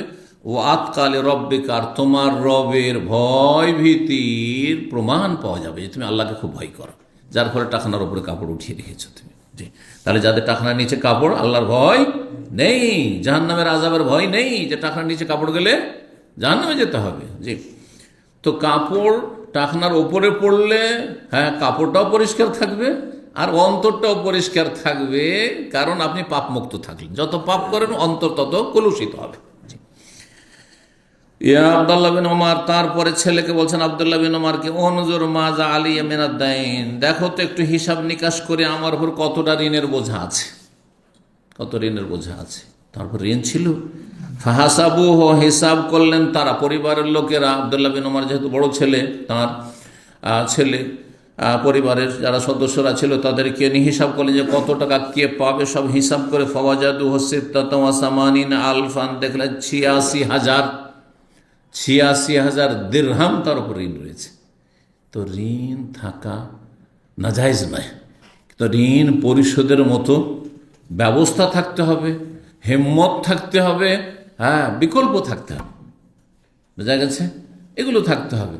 আর ঋণ নিয়ে নিলাম, নাকে তেল দিয়ে ঘুমাচ্ছি, না চাইলে দেওয়ার তো প্রশ্নে ওঠে না, আর চাইলেও দেখা যাবে টাইম বেঁধে দিলে, আমাকে বিশ্বাস করেন না আজকালকার দিনই ভাই, হ্যাঁ যদি টাইম বেঁধে দেন ভাই কতদিন, তাও বলতে হবে, তাও বলতে হবে। জি হ্যাঁ, টাইম বেঁধে দিল, টাইমের কোনো খোঁজ খবরের হদিস নেই, নিয়ে এসে 6 মাসের জন্য 5 বছর 6 বছর হতে যাচ্ছে। দিনই ভাই আল্লাহ হেদায়েত দান করুন। তো দেখা গেল 86,000 দিরহাম। জি, আর 1 দিরহাম মানে 4 আনা রূপা, 4 আনা চাঁদি। তাহলে 86কে 4 ভাগে ভাগ করলে কত হবে? হ্যাঁ 86-র অর্ধেক কত? 42, 43, 43, 43, 86, 43-এর অর্ধেক, হ্যাঁ 20, 21.5, তাহলে 21.5 ভরি, আনুমানিক 21.5 ভরি চাঁদি, হ্যাঁ রূপা ঋণ ছিল, রূপার টাকা, তখন রূপার টাকা। জি, এতটা ঋণ ছিল। তাহলে তারপরে বলে ইন ওয়াফালাহু মাল আলে ওমর, দেখো এই ঋণ পরিশোধ করতে হবে আমার ইন্তেকালের আগে আগে। যদি দেখো যে ওমরের পরিবারের যে বাড়িতে ধন সম্পদ আছে সেটা দিয়ে ঋণ পরিশোধ হয়ে গেল, ফাআদ্দেহি মিন আমওয়ালিহিম, ধন সম্পদ সব কিছু বিক্রি করে তা আদায় করে দাও। কিন্তু আজকালকার জামানার যতই পরেশগার আর দাড়িওয়ালার তাহাজ্জুদ গুজার দেখেন, জমি জায়গা বিক্রি করে ঋণ, এইখানে ধার নিয়েছে, এখানে থাকলে হয়তো ভাই চাকরি নেই, দেশে গিয়েছে, জমি জায়গা আছে, ব্যবসা আছে, সব আছে, ও দেশ থেকে আপনাকে এখানে টাকা দেবে না, না দেবে না। এইরকম লোক 1000 একটা খুঁজে পাবেন না আপনি, 1000 খুঁজে পাবেন না আপনি। যদি এখানে কোন রকম করে আদায় করে নিতে পারেন তা আদায় হবে, দেশে গিয়ে আপনার ঋণ পরিশোধ করবে, জমি জায়গা থাকলেও বিক্রি করবে না, জমি বিক্রি করে ঋণ পরিশোধ। আর ভিটে মাটি তো প্রশ্নে উঠে না।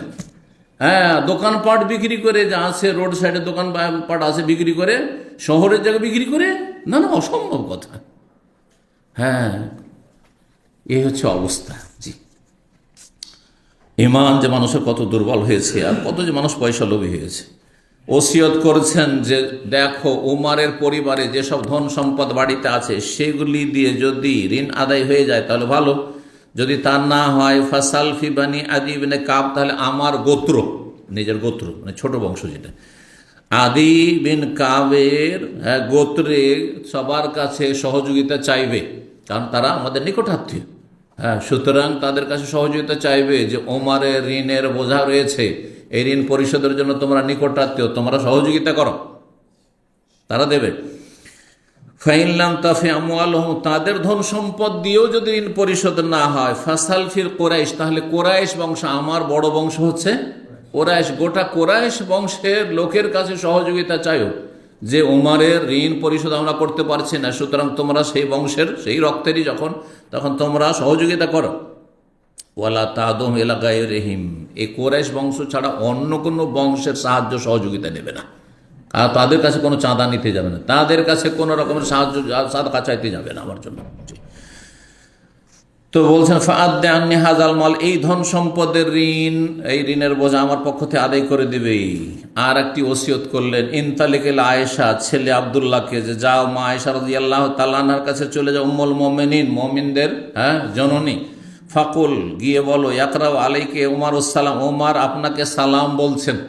তাহলে মহিলাকে সালাম দিতে পারবেন?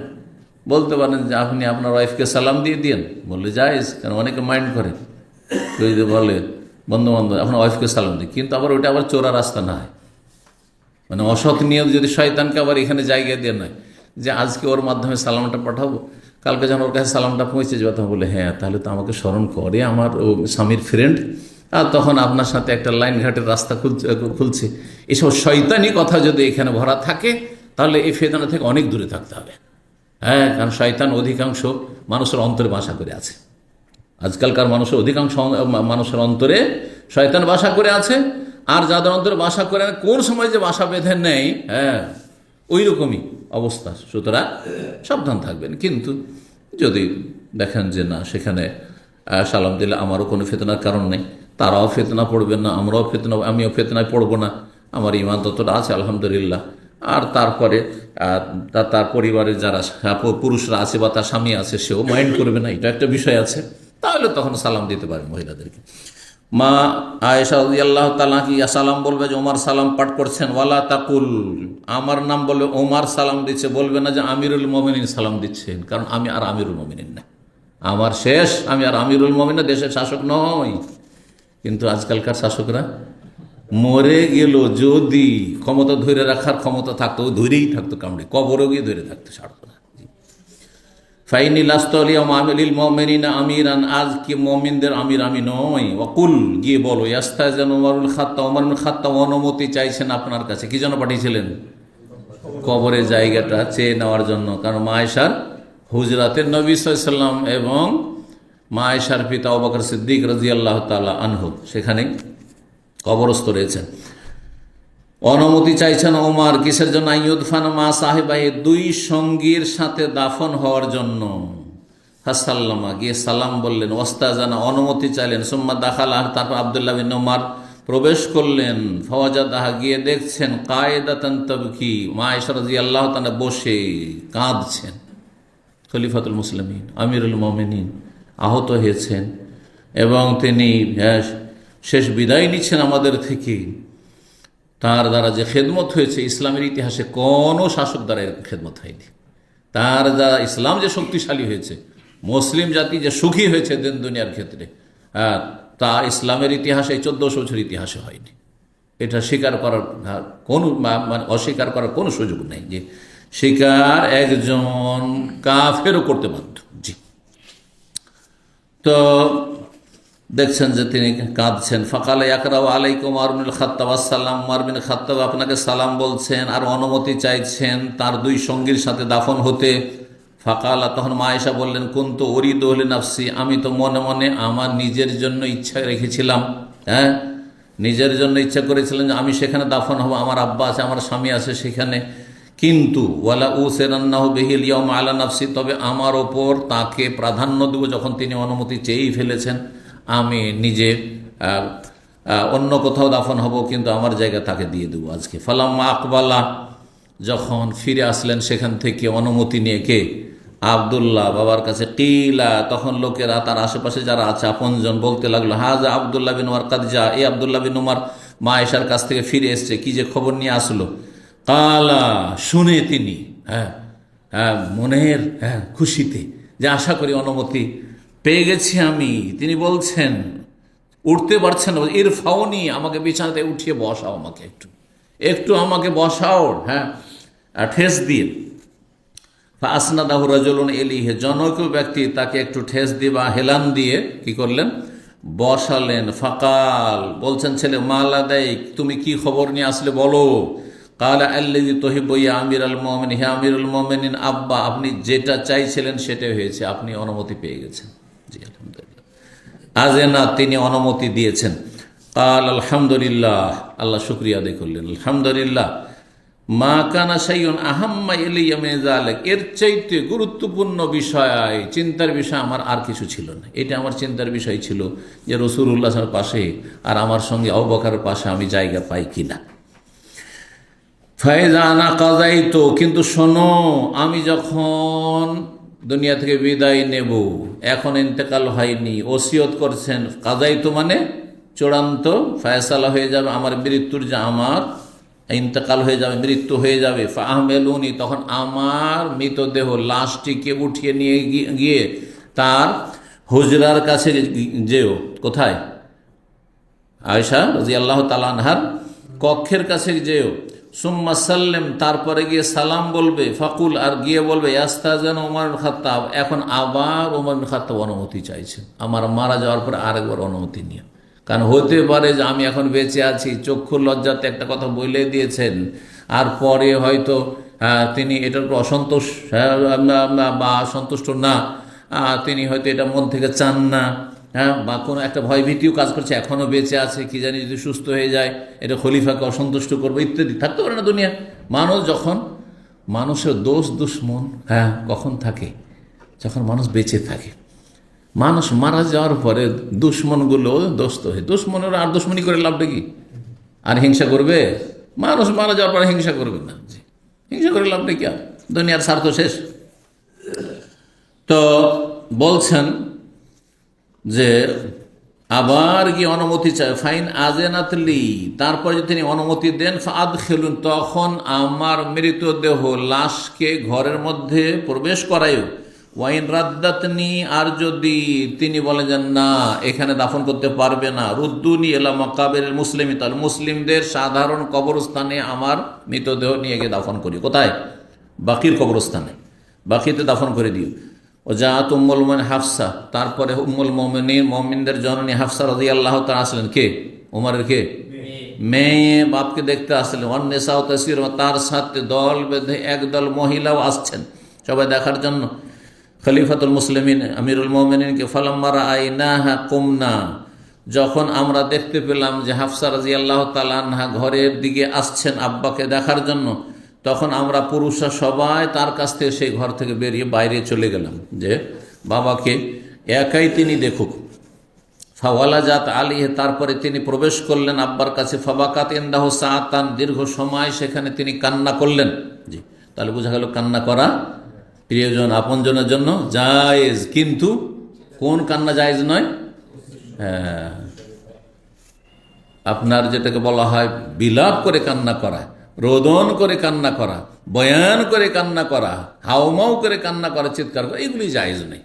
কিন্তু যদি আপনি অশ্রু প্রবাহিত করে কান্না করেন তো সেটা শরীয়ত সম্মত জায়েজ রয়েছে। এটিকে নবী সাল্লাল্লাহু আলাইহি ওয়াসাল্লাম রহমত বলেছেন, মায়া মানুষের বলেছেন, মানুষের মায়া ভালোবাসার বহিঃপ্রকাশ।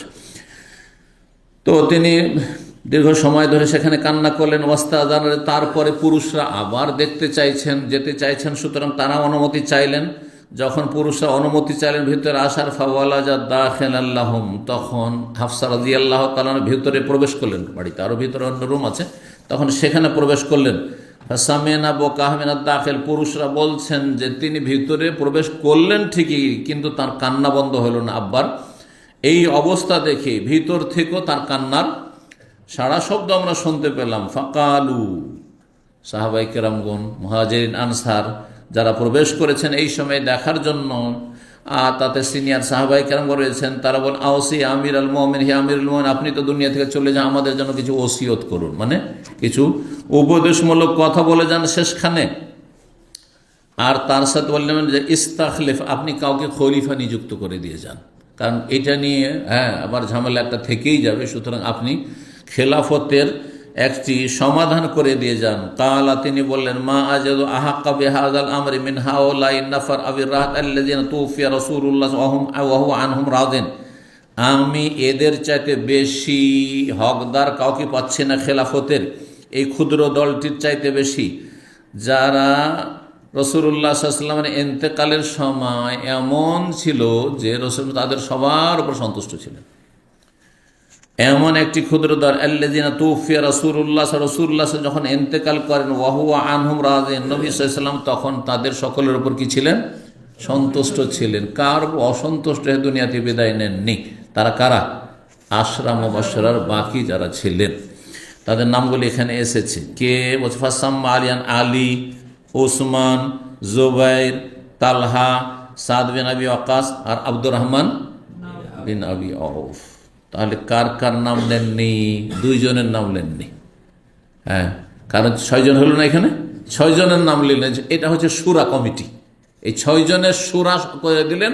এই 6 জনের মধ্য থেকে একজন খলিফা হবে, পরামর্শ করবেন, তোমাদের পরামর্শ এবং তাদের পরামর্শ, এই 6 জনের ভিতর থেকে হবে। আর তাহলে বাদ পড়লো কে? তাহলে আরও 10 জন মধ্যে 4 জন থাকে। আবু বকর তো দুনিয়া থেকে চলে গেছেন, আর উমর তো যাওয়ার পথেই যাচ্ছেন, তো 2 জন, 8 জন হয়ে গেল। বাকি থেকে আর 2 জন, কে কে? একজন আবু ওবায়দা ইবনুল জাররাহ, আবু ইবনুল জাররাহর ইন্তেকাল তখন হয়ে গেছিল। ওমর রাজ খেলাফত আমলে শাম দেশে আপনার মহামারী, তাউন, প্লেগ, বসন্ত বা এই ধরনের মহামারী হয়েছিল। সেই মহামারীতে অনেক সাহাবায়ে কেরাম ইন্তেকাল করেছিলেন, তাতে আবু জাররাহ ইন্তেকাল করেছিলেন। তাহলে 9 জন হয়ে গেল। বাকি থাকে একজন, সাঈদ ইবনে যায়েদ ইবনে আমর ইবনে নুফাইল, যিনি ওমর রাদিয়াল্লাহু তাআলা আনহুর ভগ্নিপতি ছিলেন। ওই যে যার সাথে ইসলাম কবুলের ঘটনায় যে বলা হচ্ছে যে তার বোন ফাতেমার স্বামী, তার বোনের নাম ফাতেমা ছিল, সাঈদ ইবনে যায়েদ। আর তার বংশের নিকট আত্মীয় ছিলেন তিনি তখন বেঁচে ছিলেন, কিন্তু তার নাম কেন উল্লেখ করলেন না? 6 জন 7 জন করে দিতেন। তো ভাষ্যকারগণ বলেছেন এই হাদিসে যে এক তো তিনি নিকট আত্মীয়, তার নাম যদি এখানে ঢুকানো হইতো তো অনেকের সমালোচনা হইতে হতো, নিজের আত্মীয়টাকে এখানে ঢুকিয়েছে, উদ্দেশ্য ওকে খলিফা বানানো, যাতে এই রাস্তা বন্ধ হয়ে যায়। এটা একটা বিষয়। আর কেউ কেউ বলেছেন যে হতে পারে যে তিনি এই 7 জনের মধ্যে সাঈদ ইবনে যায়েদের চাইতে ওই 6 জনকে বেশি যোগ্য দেখেছেন, যার ফলে সাঈদের নাম উল্লেখ করেননি। যেটাই হোক না কেন, কিন্তু তিনি সাঈদ ইবনে যায়েদ 10 জন যে জান্নাতের সুসংবাদ প্রাপ্ত সাহাবী, তার মধ্যে তার নাম, অথচ তিনি জীবিত ছিলেন সেই সময়, তার নাম উল্লেখ এই সূরা সদস্যতে করেননি, 6 জনের করেছেন। চলেন তারপরে বললেন ওয়াশহাদুকুম আব্দুল্লাহ বিন উমর। অনেকের কৌতূহল ছিল, অনেকের স্বপ্ন ছিল যে আব্দুল্লাহ বিন উমর এত যোগ্যতম সাহাবী যে তিনি খলিফা হবেন উমরের পরে। কিন্তু ওমর রাদিয়াল্লাহু তাআলা আনহু দেখলেন যে আমার ছেলেকে খলিফা হইতে দেবো না, আমার ছেলেকে খলিফা হতে দেবো না, সে খলিফা হবে না। যার ফলে তিনি বললেন যে দেখো, তোমাদের এই 6 জনের মাঝে যদি মতবিরোধ হয়, তাহলে সেখানে পরামর্শ দেওয়ার জন্য তোমাদের সাথে উপস্থিত থাকবেন পরামর্শদাতা হিসেবে আব্দুল্লাহ বিন ওমর। ওয়াশহাদুকুম মানে তোমাদের সাথে উপস্থিত থাকবেন, শাহেদে আশহাদু মানে হাজির হওয়া, শাহেদে আশহাদু মানে সাক্ষী দেওয়া, দুটোই অর্থ হয়।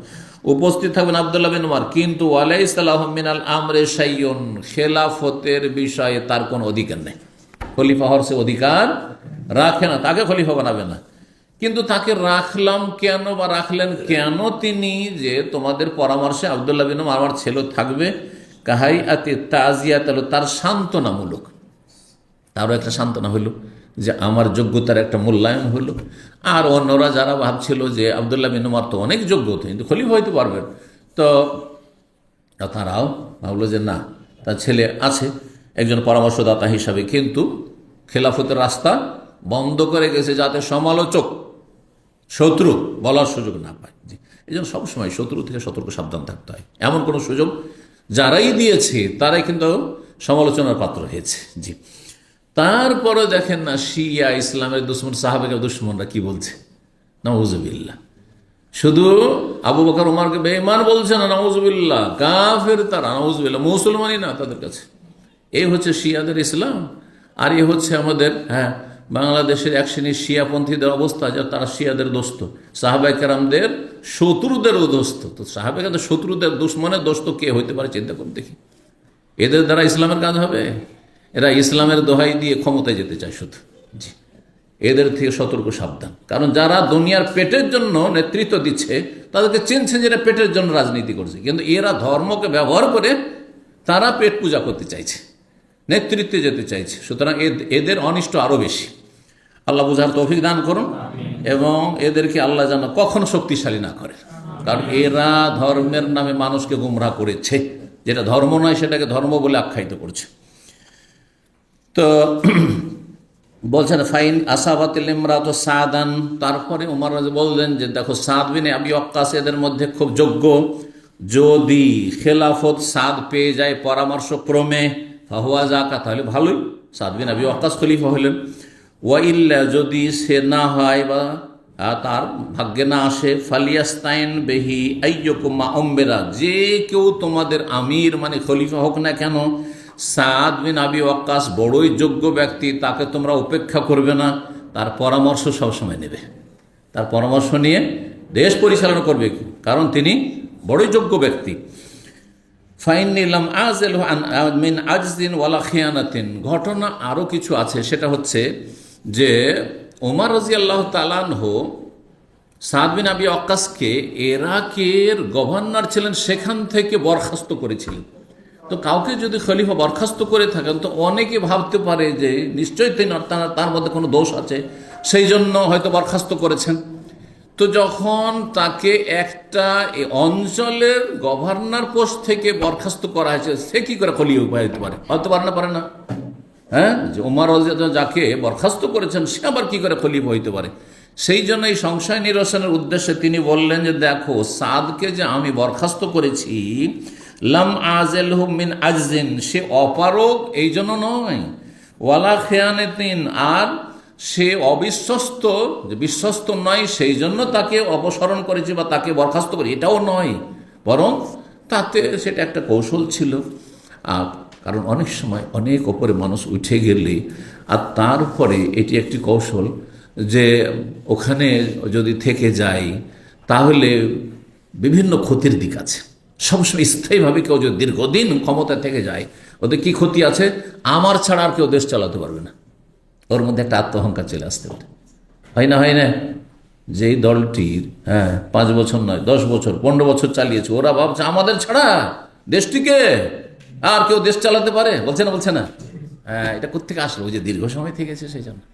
তো এই ধারণা যেন না হয়, বা আমার ছাড়া এই ইরাক বিজয় হতো না, কারণ ইরাক বিজয় হয়েছে সাদ বিন আবি ওয়াক্কাস রাদিয়াল্লাহু আনহুর মাধ্যমে। তো তার মধ্যে এটাও যেন না কাজ করে, কারণ অন্যরাও কাজ করুক আর অন্যরা তাদের যোগ্যতা দেখায়, প্রতিভা দেখায়। জি, এই সমস্ত হেকমতের কারণে তিনি তাকে কি করেছিলেন? বরখাস্ত করেছিলেন।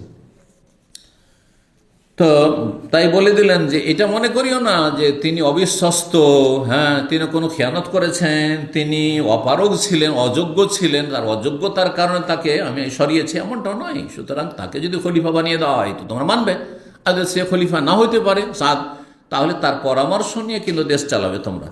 তাহলে তারপর ওয়াউসিল খলিফা মিন বাদি বিল মুহাজিরিন আল আউয়ালিন, আমি খলিফা, যিনি খলিফা হবেন আমার পরে, তাকে ওসিয়ত করছি আমার পরে যারা প্রথম সারির হিজরতকারী মুহাজিরিন, মক্কাতে হিজরত করে এসেছেন, তাদের সাথে সদাচরণ করে, ইয়ারিফা লাহুম হাক্কাহুম, তাদের অধিকার যেন তাদের রক্ষা করে, ওয়া ইয়াহফাজ লাহুম হুরমাতাহুম, তাদের মান সম্মান যেন সুরক্ষিত রাখে। ওসিহা বিল আনসার, আনসারীদের ক্ষেত্রে ওসিয়ত করছি খাইরান, ভালো, মঙ্গলের, আল্লাযীনা তাবাওয়াউদ দার ওয়াল ঈমান মিন ক্বাবলিহিম, যারা মদিনায় বসবাস করেছেন, মদিনার লোক ছিলেন এবং মদিনায় তারা মুহাজিরিনদেরকে আশ্রয় দিয়েছেন, ধন সম্পদ, তারা ধন সম্পদে শরিক করেছেন, বাড়িতে শরিক করেছেন, সব কিছুতে শরিক করেছেন। আর ওয়াল ঈমান, এবং ঈমানকে অন্তরে আশ্রয় দিয়েছেন তারা ইতিপূর্বে। আইয়ুকবালা মিন মুহসিন, আনসারীরা যদি ভালো কাজ করে তাদের ভালোটা সাদরে গ্রহণ করবে খলিফা। ওয়াইয়ুফান মুসিম, যদি কেউ খারাপ আচরণও করে, অপরাধ করে, তাহলে তাদেরকে ক্ষমার দৃষ্টিতে দেখবে। এই নয় যে কঠোর করবে, কারণ আনসারীদের ইসলামের খেদমতে বড় ভূমিকা আছে। অধিকাংশ জেহাদের ময়দানে আনসারীর বেশি শহীদ হয়েছে, আনসারীদের শহীদদের সংখ্যা বেশি, শুধু তাদের রক্তের কোরবানি আছে ইসলামের খেদমতে। ওসিয়ে বে আহলিল আমসার খায়রান, খলিফাকে আমি ওসিয়ত করছি দেশবাসী, আহলুল আমসার, বিভিন্ন শহরের অধিবাসী যারা দেশবাসী, তাদের সাথে যেন সদাচরণ করা হয়। যারা বাইরের মুহাজিরিন না আনসার না, পরে ইসলাম কবুল করেছে, অন্য অন্য শহরে বসবাস করে, তাদের সাথে যেন ভালো আচরণ করা। ফাইন্নাহুম রিদুল ইসলাম, কারণ তারা ইসলামের সাহায্যকারী, ইসলামের সমর্থক, সাহায্যকারী। অজবাতুল মাল, এবং সম্পদের যোগানদাতা। বিভিন্ন শহরে যারা রয়েছে সেখান থেকে যারা বিভিন্ন আয় ইনকাম সোর্স রয়েছে, সেখানে আয় ইনকাম সোর্স বাইতুল মালের একটা হচ্ছে জাকাত, জাকাত আসছে। তারপরে জিহাদ ফি সাবিল, তার মধ্যে গনিমাত আর ফাইয়ের ধন সম্পদ আসছে। তারপর সে এলাকায় যে অমুসলিম রয়েছে সেখান থেকে জিজিয়া আসছে, এবং খারাজ, সেখান থেকে করের সম্পদ আসছে। তো বিভিন্ন শহর থেকে যেহেতু তারা অর্থের যোগান দিচ্ছে, শুধু তাদের সাথেও ভালো আচরণ, এটা মনে করলে হবে না তারা মদিনার বাইরে, তারা মরুভূমিতে থাকে, তারা ইরাকে বাস করে, তারা মিশরে বাস করে, তারা ওই সিরিয়াতে বাস করে, সামদেশে বাস করে, সুতরাং তাদের কোনো মূল্যায়ন নেই, এমনটা যেন না হয়। সবার সাথে ভালো আচরণ করবে। আজকালকার দেশগুলিতে কী হয়, রাজধানীর আশেপাশে যেসব উন্নত এলাকা অথবা যেখানে বড় নেতার বাড়ি, সে এলাকাকে একেবারে জমজমাট করে দিয়েছে। আর তারপর যেসব এলাকাগুলি আপনার দূরবর্তী এলাকা বা অনুন্নত এলাকা, সারা জীবন 50 বছর অনুন্নত হয়েই আছে, কোনো কলকারখানা নাই, সেখানে কোনো কর্মসংস্থান নেই, এই অবস্থা দেখছেন না? জি, এমনটা যেন না হয়, তাদের সাথে সদাচরণ করবে। এবং যারা বিভিন্ন শহরের অধিবাসী মুসলিম, তাদের সাথে সদাচরণ এই জন্য করবে। ওয়াগাইজুল আদু, তারা শত্রুদের মনে অন্তর জ্বালার মাধ্যম, তাদের মাধ্যমে শত্রুদের অন্তর জ্বালা। কারণ বর্ডারের পাহারা কারা দেবে? রাজধানীর লোকেরা। আর রাজধানী তো দেশের মিডিলে আছে, তাহলে বর্ডারে এলাকারও গুরুত্ব আছে। বর্ডার এলাকায় যারা বসবাস করে বিভিন্ন দেশের, তাদেরও গুরুত্ব রয়েছে যে তারা দেশের কি করছে, সুরক্ষায় তারা নিয়োজিত রয়েছে।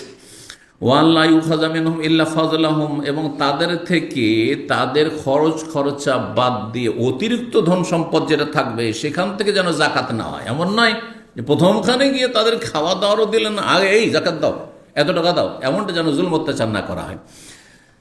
এবং আন রেজাহম তাদের সন্তুষ্টির ভিত্তিতে, যতটা তারা সন্তুষ্ট চিত্তে দিচ্ছে যে হ্যাঁ এত টাকা পয়সা আমাদের কাছে আছে, এতটা আমাদের ফসল হয়েছে, যতটা বলবে তারা সন্তুষ্ট হয়ে তাতে তোমরা জাকাত নেবে, জবরদস্তি করবেন। বা ও সিহেবিল আরাবে খায়রান, সকল স্তরের মানুষ সম্পর্কে ওসিয়ত করছেন দেশবাসী।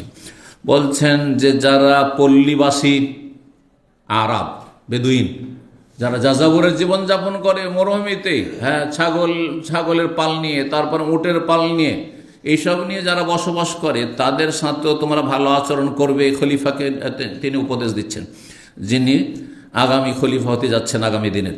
ফাইন্নাহু আসলুল আরব, কারণ এই বেদুইনরা হচ্ছে আরবের ভিত্তি, আরব জাতির আসল ভিত হচ্ছে কি যে তারা বেদুইন ছিল প্রাচীন যুগ থেকে। ও মাদ্দাতুল ইসলাম, এবং তারা ইসলামের মূল শক্তি, ইসলামের আসল শক্তি হচ্ছে আসল এই জাতি যারা আরব দেশের মানুষ। জি, বলছেন যে আইয়ু খাদামিন হাওয়াশি, আমরা তাদের অতিরিক্ত ধন সম্পদ যা রয়েছে তাদের খরচ খরচা ছাড়া, তা থেকে তোমরা জাকাত গ্রহণ করবে। অতরাদ্দ আলা ফকারাহিম, আর তাদের বেদুইন অঞ্চল পল্লীবাসীদের থেকে ধন সম্পদ জাকাত নিয়ে সেই এলাকায় গরিব যারা বেদুইন আছে তাদের মাঝে বন্টন করে দেবে। এই নয় যে প্রত্যন্ত গ্রামাঞ্চল থেকে জাকাত নিলে আর নেওয়ার পরে নিয়ে এসে রাজধানীতে বিতরণ করছে উন্নত এলাকা, এমনটা নয়। যেই অঞ্চলের জাকাত সেই অঞ্চলের গরিবদের মাঝে বিতরণ করবে, এটি হচ্ছে শরীয়তের বিধান। বলছেন তারপরে জিম্মাতিল্লাহ জিম্মাতে রাসূলিল্লাহ, আর খলিফাকে আমি ওসিয়ত করছি, যিনি আগামী দিনের খলিফা হচ্ছেন, যে আল্লাহর জিম্মার কথা, আল্লাহর দায়িত্বের কথা মনে রাখবে এবং রাসূলুল্লাহ সাল্লাল্লাহু আলাইহি ওয়াসাল্লামের জিম্মার কথা, দায়িত্বের কথা মনে রাখবে। সেটা অমুসলিমদের ক্ষেত্রে, যে আল্লাহ যাদেরকে নিরাপত্তা দিয়েছেন, যে তারা বসত্ব স্বীকার করে জিজিয়া দিয়ে দেশে যখন নিরাপত্তার সাথে বসবাস করছে, তো সুতরাং তাদের ন্যায্য অধিকার দিবে, অমুসলিমদের সাথে যেন অবিচার অত্যাচার না করা হয়। এবং রাসূলুল্লাহ সাল্লাল্লাহু আলাইহি ওয়াসাল্লাম যদি কাউকে নিরাপত্তা দিয়ে থাকেন, তাহলে তারা যেন খলিফার কাছে এবং খলিফার দেশের যারা শাসন ক্ষমতা রয়েছে তাদের কাছে যেন নিরাপদ থাকে। আইয়ুফা লাহুম বিআহদিহিম, তাদের সাথে যে চুক্তি রয়েছে সেই চুক্তি যেন পূর্ণ করা হয়। ওয়া ইউকাতাল মিন ওয়ারাইহিম, তাদের ওপর কেউ যদি আক্রমণ করে তো তাদের যেন রক্ষার উদ্দেশ্যে লড়াই করা হয়। সরকার, মুসলিম সরকার লড়াই করবে কাদের জন্য? অমুসলিম দেশে যেসব অমুসলিমরা নিরাপত্তার সাথে রয়েছে তাদের নিরাপত্তার জন্য। যদি তাদের নিরাপত্তার ঝুঁকি থাকে, তাহলে দেশে যে অমুসলিম বসবাস করছে, ইসলামের বিধান হচ্ছে তাদের উপর কেউ যদি আক্রমণ করে, হ্যাঁ যদিও মুসলিম হয়, তার বিরুদ্ধে মুসলিম সরকার লড়াই করবে, জি, তাদের নিরাপত্তার জন্য। এ হচ্ছে ওমর রাদিয়াল্লাহু তাআলা আনহুর ওসিয়ত। ওয়ালা ইউকাল্লাফু ইল্লা তাকাতাহুম, তাদেরকে তাদের ক্ষমতার বাইরে যেন দায়িত্ব না দেওয়া হয়, অর্থাৎ তাদের যতটা ক্ষমতা আছে ততটাই তাদের কাছ থেকে নেবে। জিজিয়া এত বেশি নয় পরিমাণ, যেটা দেওয়া তাদের যে কষ্টকর হয়ে যায়। একজন মানুষের ইনকাম কোনো সোর্স নেই, বুড়ো হয়ে গেছে আর ইনকাম করতে পারছে না, তার উপরে জিজিয়া লাগবে না। মহিলা ইনকাম সোর্স নেই, তার মহিলার উপরে জিজিয়া নেই। জি, সেজন্য জিজিয়া, শুধু জিজিয়া কর হচ্ছে মাথা প্রতি, এটা শুধু পুরুষ, নাবালক, একটা নাবালক বাচ্চা, তার উপরে কিসে জিজিয়া রয়েছে। জি, তো বলছেন তারপরে যে ফালাম্মা কবিজা, যখন ওমর রাদিয়াল্লাহু তাআলা আনহু ইন্তেকাল করলেন, এখন ইন্তেকাল পর্যন্ত আমরা পৌঁছে গেছি। বলছেন খারাজনা বিহি, তাকে নিয়ে আমরা বেরোলাম, মানে তার মৃতদেহ লাশকে নিয়ে বেরোলাম। ফান্তালাকনা নামশি, নিয়ে চলতে লাগলাম। ফাসাল্লাম আব্দুল্লাহ বিন উমর, আব্দুল্লাহ বিন উমরকে যেমন ওসিয়ত করা ছিল, কি ওসিয়ত করা ছিল? আমার ইন্তেকালের পরে আবার নিয়ে যাবে মা আয়েশার হুজরার কাছে, আবার গিয়ে অনুমতি চাইবে। বলছেন আব্দুল্লাহ গিয়ে সালাম দিলেন, আর বলে আস্তাজন উমরুল খাত্তাব, আর আব্বা উমরুল খাত্তাব অনুমতি চাইছেন আপনার কাছে, যে যদি আপনি ভিতরে নিয়ে আসতে বলেন তাহলে আমার আব্বার মৃতদেহ নিয়ে আসবো, না হলে নিয়ে আসবো না। কালাত, মা আয়েশা বললেন আদখেলু, ঘরে ঢুকাও, ঘরে নিয়ে আসো, মানে দাফন করার জন্য। ফাউদখেলা, তিনি অন্য রুমে, পাশে আরও ঘর আছে, সেই ঘরে চলে গেলেন, সেই কক্ষে চলে গেলেন এবং বললেন যে যেখানে নবী সাল্লাল্লাহু আলাইহি ওয়াসাল্লাম কবর এবং আবু বকরের কবর, সেই ঘরে, যেটা আসল মা আয়েশার হুজরা ছিল নবী সাল্লাল্লাহু আলাইহি ওয়াসাল্লাম জীবদ্দশায়, সেখানে তোমরা প্রবেশ করো তার মৃতদেহ। ভিতরে প্রবেশ করানো হলো। ফাওয়াদিয়া হোনা লেখা মা সাহেব, তারপরে সেখানে তাকে দাফন করা তার দুই সঙ্গীর সাথে। ফাল্লামা ফরিগা মিন দাফানিহি, তার দাফন থেকে যখন কি হইলেন, দাফন সমাপ্ত করলেন, শেষ করলেন। ইজতামা হাওলাইর রাহাত, তখন এই 6 জন একত্রিত হইলেন, কিসের জন্য? পরামর্শ করার জন্য, খলিফা নির্বাচনের জন্য। ফাকাল আব্দুর রহমান বিন আউফ তাদের একজন ছিলেন, তিনি বললেন ইজ আলু আমরাকুম এলা সালাসা, তোমরা ছয়জন থেকে 3 জন নিয়ে আসো। মানে কে কে তোমাদের মধ্যে স্যারেন্ডার করছে? স্যারেন্ডার করা মানে আমি খলিফা হব না, আমারটা অমুককে দিয়ে দিলাম, আমারটা অমুককে দিয়ে দিলাম। এবার বুঝতে পারছেন? তাহলে 6 জন ক্যান্ডিডেট ছিল, কয়জন হয়ে গেল? 3 জনে চলে আসলো, এটা করো, এই প্রস্তাব দিলেন তিনি। তো বলছেন যে এইরকমটা করো। ফাকাল জুবাইর রাদিয়াল্লাহু জুবাইর বিন আওয়াম, তিনি বললেন কাদ জাআলতু আমরি ইলা আলী, আমার বিষয়টিকে কাকে দিয়ে দিলাম? আলীকে দিয়ে দিলাম। মানে আমি খলিফা হব না, আমারটা কাকে দিয়ে দিলাম? আমার হকটা আলীকে দিয়ে দিলাম, আলীর পক্ষে দিয়ে দিলাম। ফাকালা তালহা বললেন কাদ জাআলতু আমরি ইলা উসমান, তালহা বললেন যে আমার খেলাফতের যে হকটা 6 জনের মধ্যে একজন হবে, তো আমিও একজন, তো আমি না হয়ে আমারটা কাকে দিয়ে দিলাম? ওসমান রাদিয়াল্লাহু তাআলা দিয়ে দিলাম। তাহলে এখন প্রস্তাব আসলো 2 জন সম্পর্কে, ওসমান না হয় আলী। ওকালা সাদ বললেন কাদ জাআলতু আমরি ইলা আব্দুর রহমান বিন আউফ, সাদ বিন আবি ওয়াক্কাস বলেন আমি খলিফা হব না, আমারটা আব্দুর রহমান বিন আউফকে দিয়ে দিলাম।